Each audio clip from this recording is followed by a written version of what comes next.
Hello friends, இன்றைக்கி gold காஃப்க்கு ஒரு சூப்பரான ஒரு கஷாயம் மாதிரியான ஒரு ஹெல்த் ட்ரிங்க் பார்க்க போகிறோம். ஸோ இதை எப்படி பண்ணுறது, அது இன்க்ரீடியன்ட்ஸ் என்னெல்லாம் தேவைப்படுதுன்னு சொல்கிறதுக்கு முன்னாடி நான் ஸ்டவ்வில் ஒரு 2 கிளாஸ் தண்ணியை கொதிக்க வச்சுருக்கேன். ஸோ அது கொதிக்கிறதுக்குள்ளே என்னென்ன இன்க்ரீடியன்ட்ஸ் தேவைன்னு சொல்லிடுறேன். 1 ஸ்பூன் க்ரஷ்டு பெப்பர், அதாவது மிளகு பொடி, 1/2 ஸ்பூன் ஜீரகம், 1 ஸ்பூன் மஞ்சப்பொடி, 2 ஸ்பூன் துருவின இஞ்சி, ஒரு பெரிய பீஸ் பட்டை அதாவது சினமன், ஒரு 4 கிராம்பு அதாவது க்ளவுஸ், ஒரு 10 துளசி இலை, 2 பிஞ்சு ராக் சால்ட் எடுத்திருக்கேன், அதாவது கல் உப்பு எடுத்திருக்கேன். Even Himalayan pink colour salt கிடைச்சா இன்னுமே ரொம்ப நல்லது. ஸோ இதெல்லாம் சேர்த்து ஒரு 10 நிமிஷம் தண்ணி கொதிக்கணும். அதாவது 2 கிளாஸ் தண்ணி 1 கிளாஸாக மாற அளவுக்கு கொதிக்க வைக்கணும்.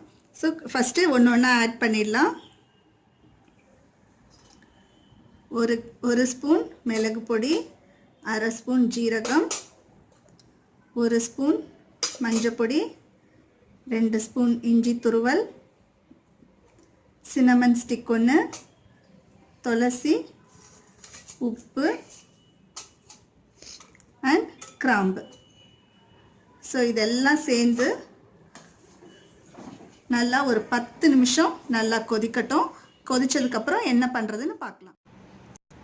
இப்போ 10 நிமிஷம் நல்லா கொதிச்செடுத்து நான் ஸ்டவ்வை ஸ்விட்ச் ஆஃப் பண்ணிட்டேன்.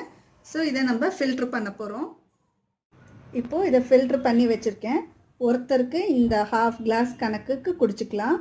ஸோ இது கோல்டு காஃப்க்கு பெஸ்ட்டு ரெமெடி.